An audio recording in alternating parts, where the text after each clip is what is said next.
Hey, Keep Singing members, it is great to see you. We are going to continue today working on increasing range.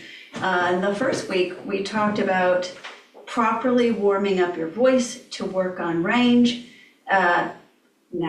So please go back and do that.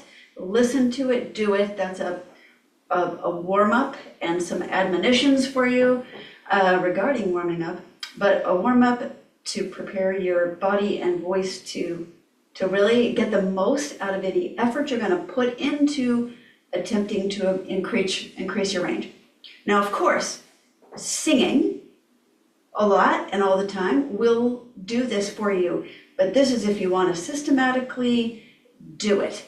Like you have a goal and you have a timeline, and you want to be purposeful about it, and you also want to make sure that you are attending to other things like your breath support, like your laryngeal health and the health of your vocal cords, your tone as you increase your range. So if you want that, this is for you. I am wearing Ohio State jersey today because Ohio State won the national championship last night. I myself am a Longhorn, but I'm married to a Buckeye, and I lived in Buckeye State for 7 years. So, and all his family lives up there. So we're up there fairly frequently. So had to support the Buckeyes, even though they beat my Longhorns last week. That was sad.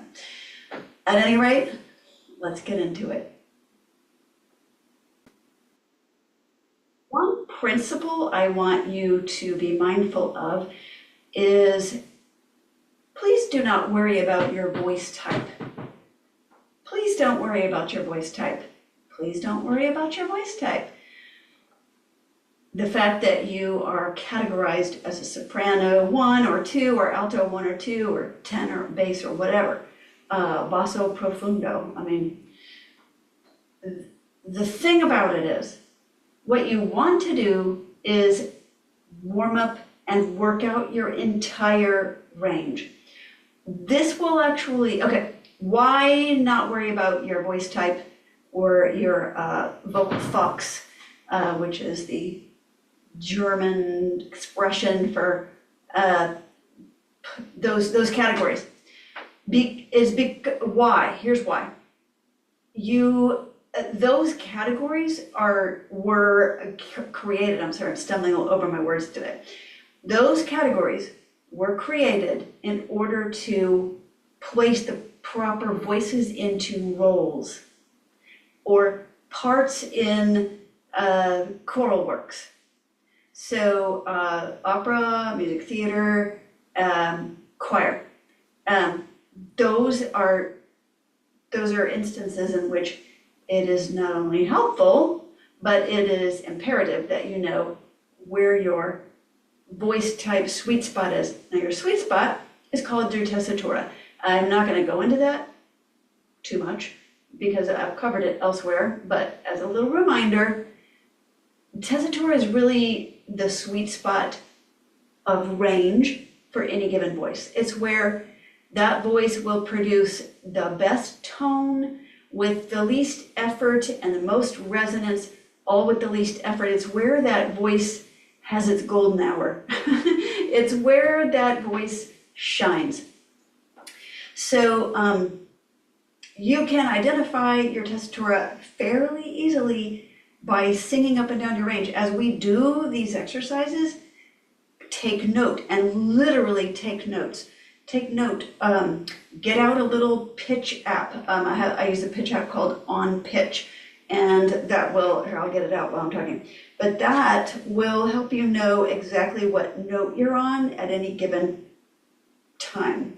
So you will know where your tessitura starts and ends. You can also measure where your voice capabilities currently start and end.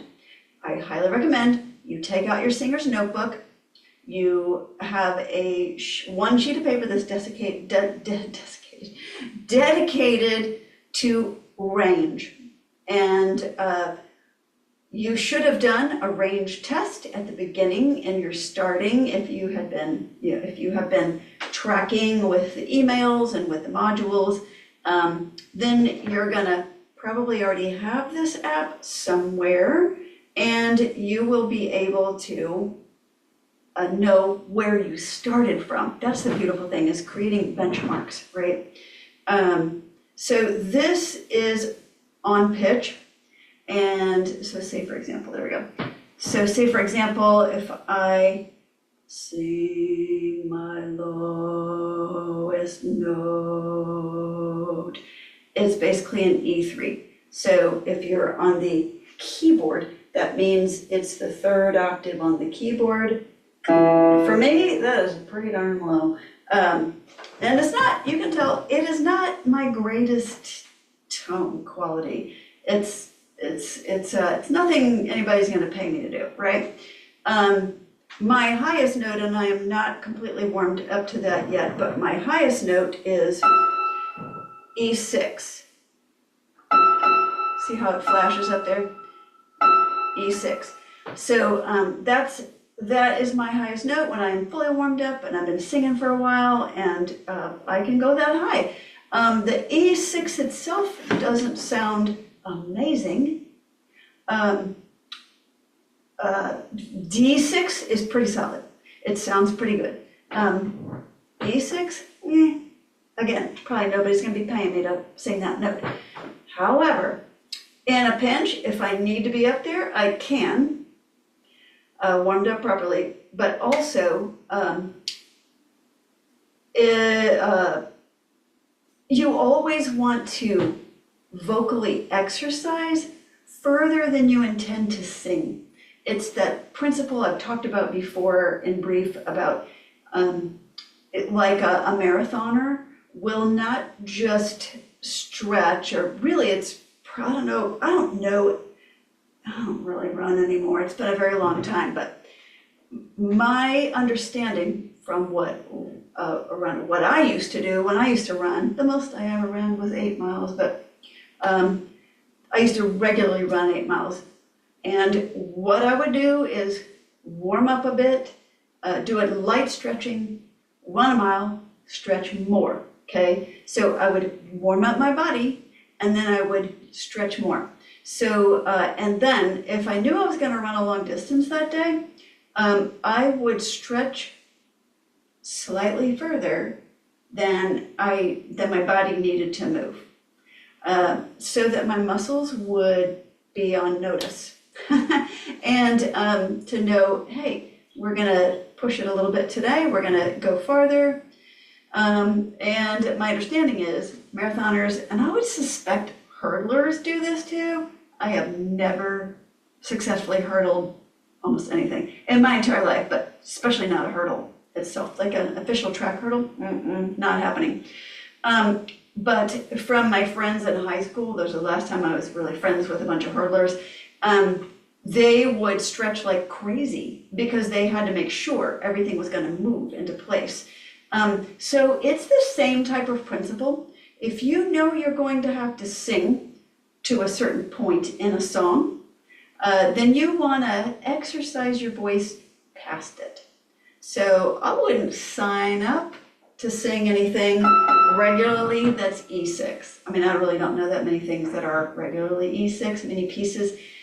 But in fact, pieces that are considered high for women are C6. But I'm not gonna say that there aren't pieces out there that are E6 for women, but that's not gonna be the note that I go to every time.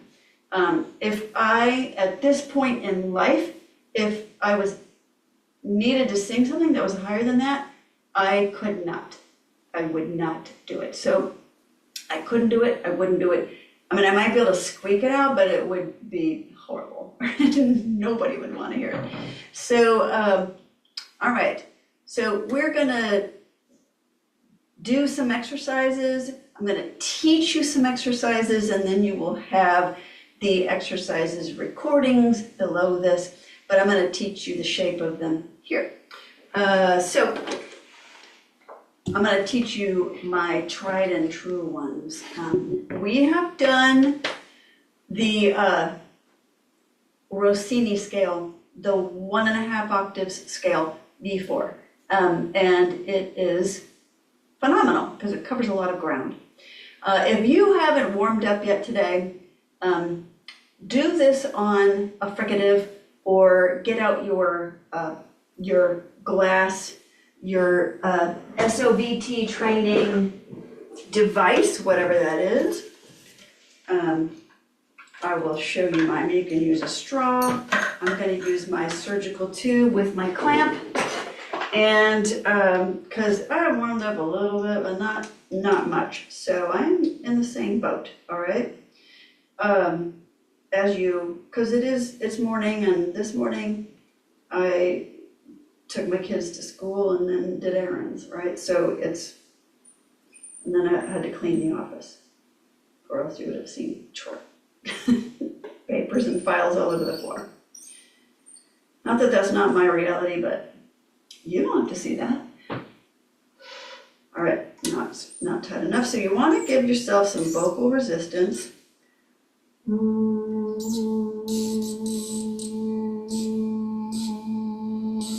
Okay, so I'm going to use this to just kind of take it easy on my voice. Oh, well, it'd help if I close the clamp, wouldn't it? Come on, clamp. There we go. All right.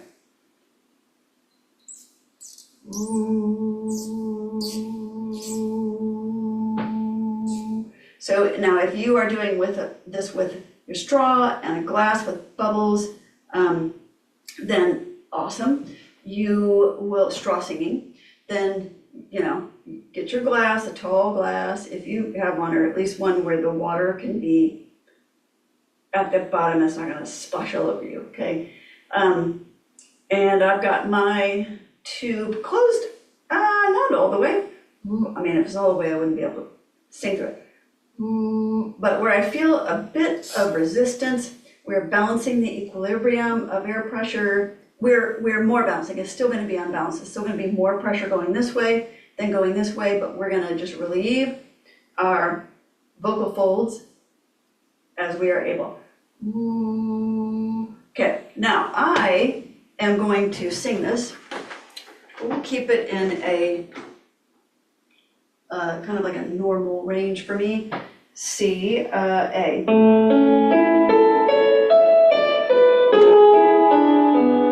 Sometimes my keyboard, the notes pop out.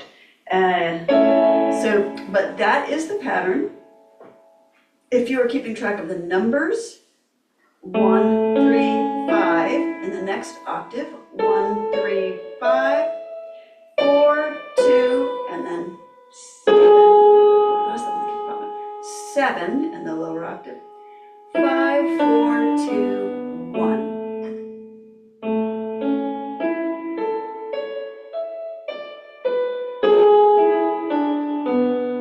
That's annoying, isn't it? I mean, it's done. It's kind of sort of been doing that, but it's gotten worse.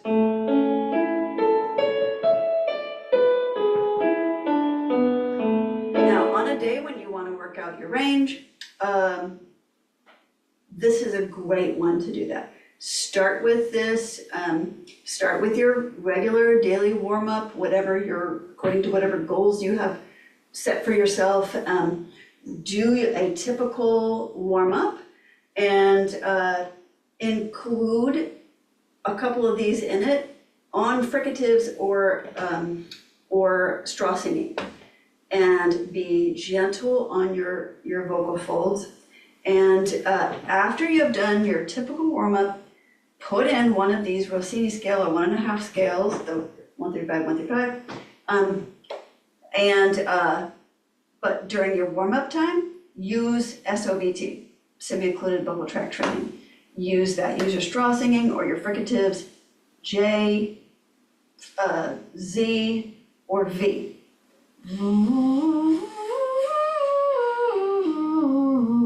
That's the V, J,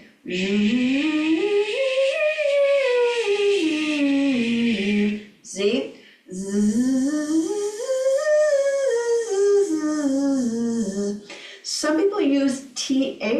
I find that difficult for me because it keeps tickling, but that would be like this.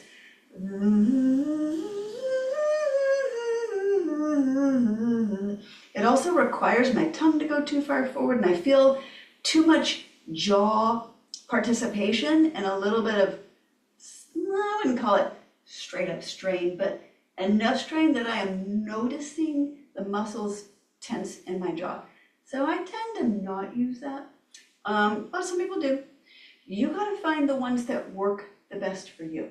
So during your warm up, do that on a fricative or using your straw.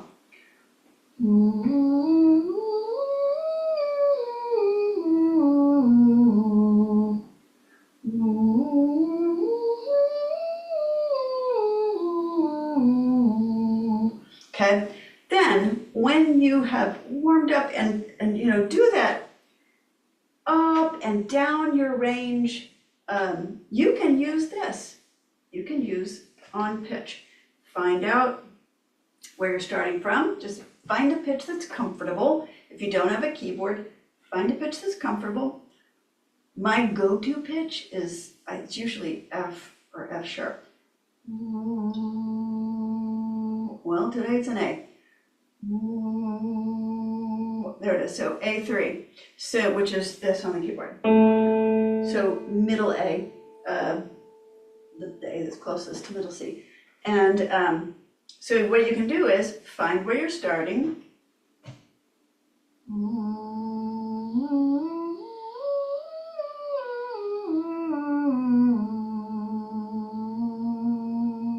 Now I'm on A sharp 3, did you see that?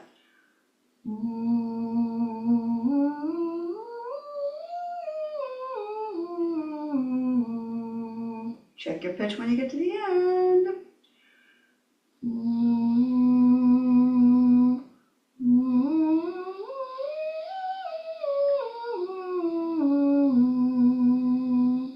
So you want to keep it legato, smooth flowing, connected, and you want to do it all in one breath, and you want to use excellent rib cage support. So, which of course is your diaphragmatic support. And make sure that before you start, singing your high and your low notes, you absolutely must support well. So sisters and brothers and sisters, if you have not done the module on breath support, please, I beg you, go back and do it.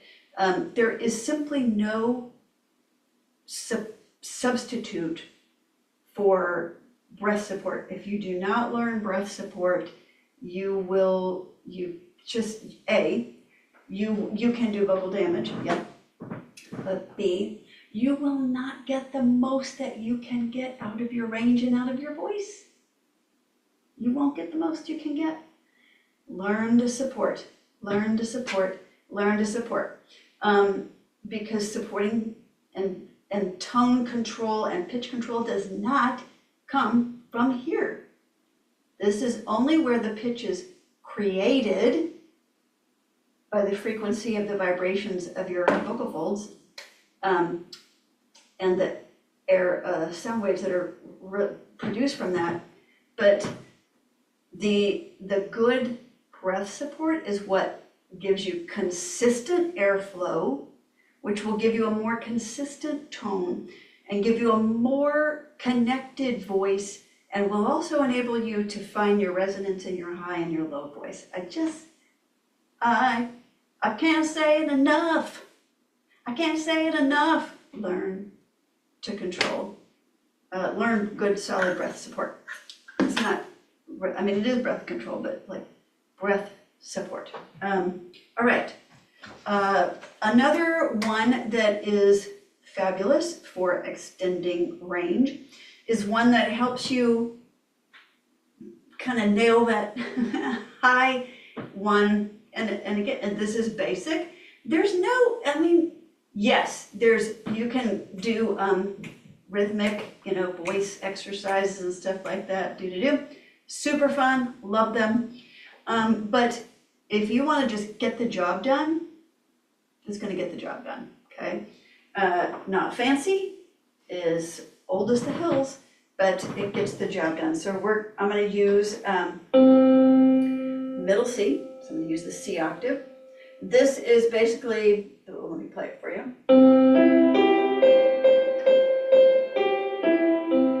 Okay, 1, 3, 5, 8, 8, 8, 8, 5, 3, 1. Now, you're the boss of your own vocal development and your own vocal development time, your daily vocal workout.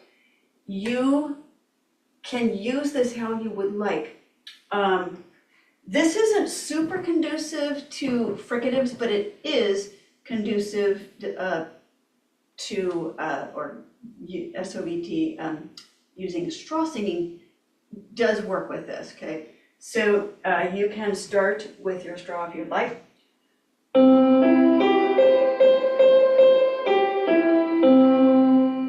But then you want to do it vocally, so you can do it on lots of things. Oh, this is also true for the Rossini scale. What to do it on. I talked about using fricatives, but I didn't say what else you can do. You want to do it on a number of different things.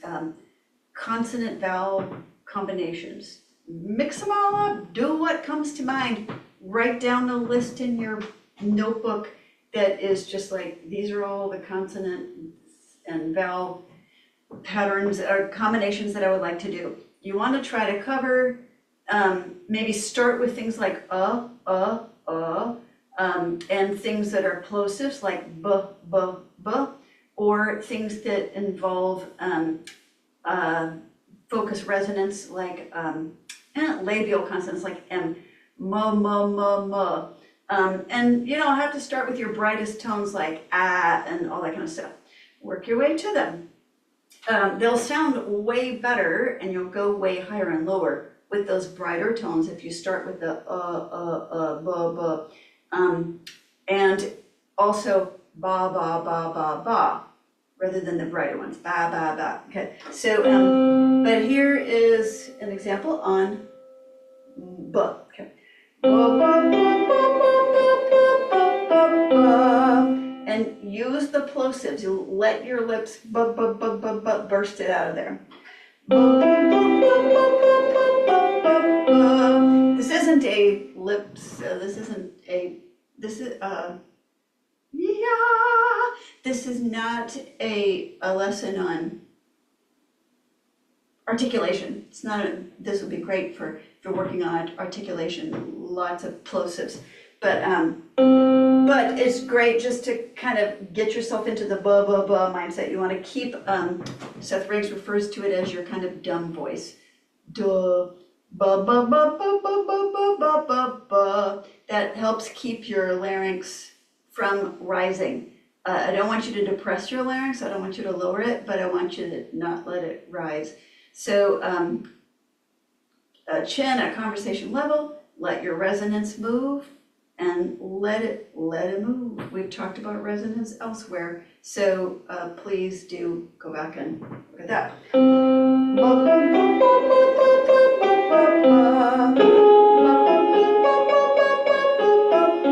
And you can slow it down, expand your ribcage.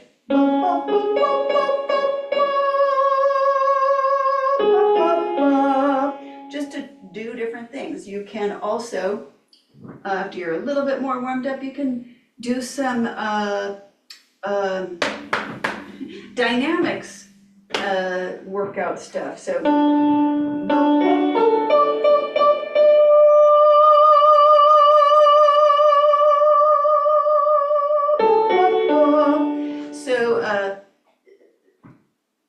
I know my mouth was a little closed when I started that, but that's just because I was thinking about playing it and thinking about you, wasn't thinking about myself and my jaw position.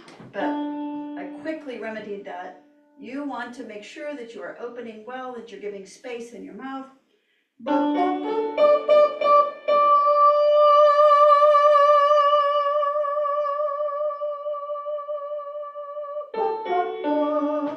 So if you can swell and then go back. So crescendo, decrescendo on that top note without changing your mouth shape, then you are beginning to, or you have learned to control your breath flow and your resonance with your diaphragm.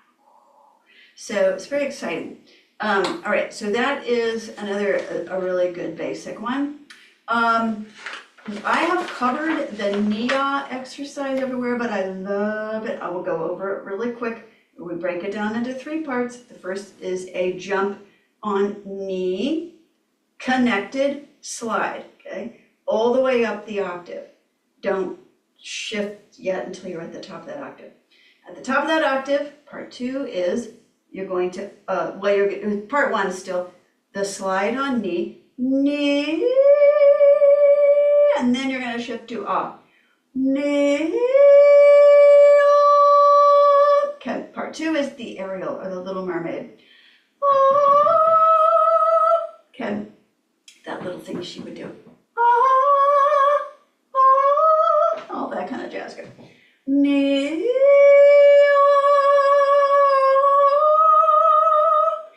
Third part is just walk it all the way down. Now you heard my laryngeal shift in there, my primo passaggio, totally normal, totally natural. The more you warm up, the less you'll hear that because your laryngeal muscles will become more supple and flexible, and you will also just become more aware of it, but not obsessing over it, just aware of it and where it happens in whatever you're doing vocally at that time. So then you can manage it. You know that you're going to need to support it differently. Like your body will teach you so much about what to do and how to help it do well if you will simply pay attention. All right, so that is Nia. Let me put it together.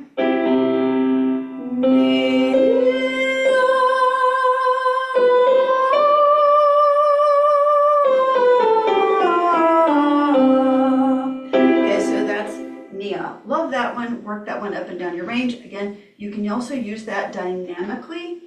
And you can, as you have worked out, I wouldn't do the dynamic stuff for like the first time through, but maybe the second time through, you can throw that in there.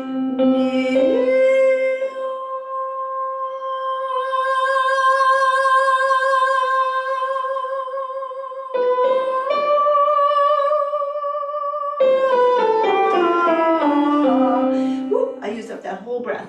So, and was about to gasp at the end. So, but that's an example of using dynamics and just really challenging yourself to some more things muscularly, tonally, dynamically, etc. So that is one of my favorite ones. Now let's do one that starts from the top. All right, we're gonna do this one. And again, do these all up and down your range. Do them as much as you can do them, okay? So we're gonna do this one. This is from Estelle Liebeling's vocal course. The others are just kind of generally out there. I mean, all these are like, where really did any voice coach? I mean, there are some that I have made up. I made up Nia, but I will tell you, I stand on the shoulders of giants. I pulled a little bit from my, literally from back in college when I was in the Longhorn Singers.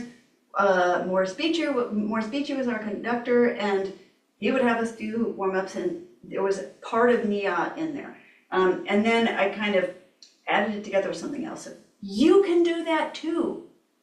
Find things that work well for your voice, and you notice, and you're like, ooh, I notice my voice really feels good when I do that. I notice my sound really improves. I notice everything feels a lot freer after I do that. After I do a series of these, whatever. Notice, write it down, put it in your singing notebook. Pay attention to your voice and your body, and it will teach you lots. So this is from Estelle Liebling. It's from the mezzo contralto book, but I don't care. we're gonna use it, because you're gonna use it all over your range. And if you're male, you drop the octave and you still use it all over your range.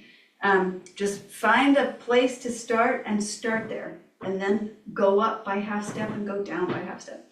All right, so this one, we'll do this here. We're gonna do an octave drop on C-ah. C-ah. Now, we are gonna shift to the ah as we go down. C-ah. So if you're not, I was doing that kind of like classical resonance. C-ah, but you don't have to. C-ah. That was much more contemporary sounding. You can even do it straight. C-ah. The key things are you want to slide it, keep it connected. C-ah.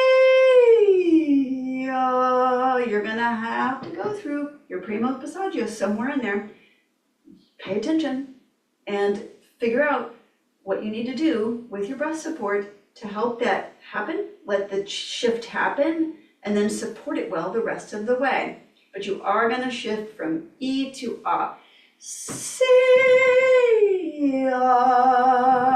Then we're gonna go do, re, do. What's that? Okay, what's that? C-ah, do, re, do. Okay, and then you just go to the next one. C-ah, do, re, do. Okay. So, and work it up and down your range. If you want to, you can start with an SOVT method. If you're already kind of warmed up a bit, and which I do recommend, warm up a bit before starting with your highest. Okay, like don't start with this one first. Go with some of the other ones, and then start with one that you're diving down, dive bombing from your high, your upper range. But if you have to do it early in your practice because you're just trying to like get this done, I recommend trying to work your way into it, but use an SOVT method if you don't have a straw. Try it on V.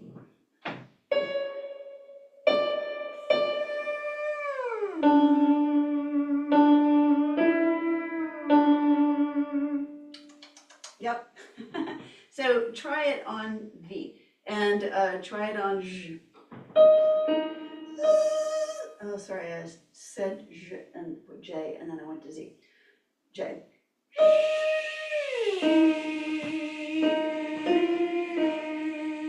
Let's do Z.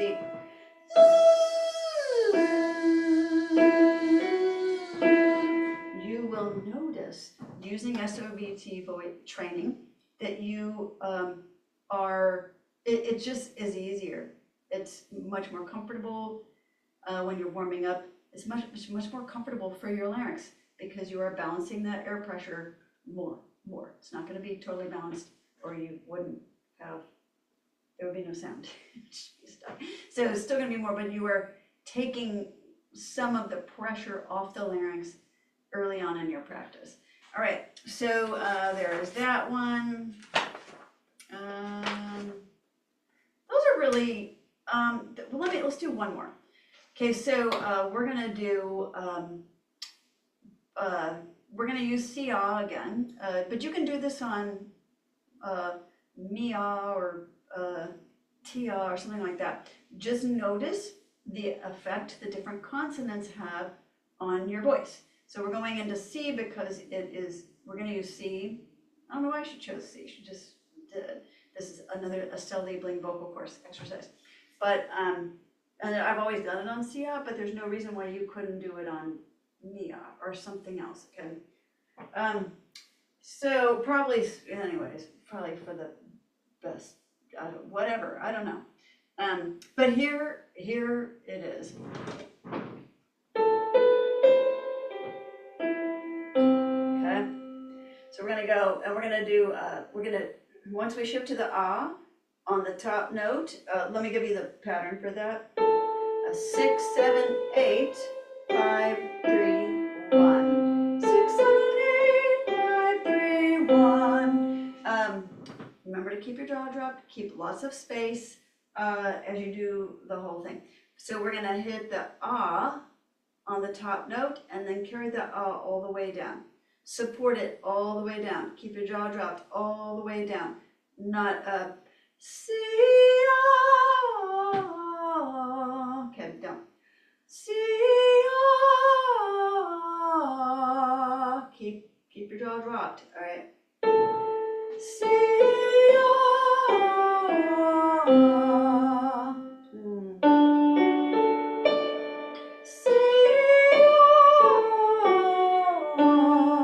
Okay, so I'll put all these little recordings of these in the below, and in this lesson. And we are at about 30 minutes, so that's good enough for today. All right, keep singing, members. Really appreciate you. Appreciate you very much. Really want you to I really want you to keep singing. I want you to sing healthfully. I want you to sing with confidence. And so do you, I know that. And so do these exercises. Get your daily vocal practice, your DVP. Get your daily vocal practice all shaped up. Record all your exercises. Use the tools I've given you. Use the tools, okay? Print them out. Make your singer's notebook. Put a few extra pages in there. Come to the group sessions, and especially the Q&A and the What's in Your Way week. Send me your questions, all right? And also don't forget weekly to check in on the membership site and do a journal entry, but do your weekly check-in. You get a reminder every Friday that reminds you to do a check-in. You can go in there, you can do one check-in a week. If you have more time, do more, but one will keep you flowing, all right? Just that will help you feel like, all right, I've gotten one vocal thing under my belt this week. Yeah, do it. Let me encourage you. Send me any questions you have. God bless you.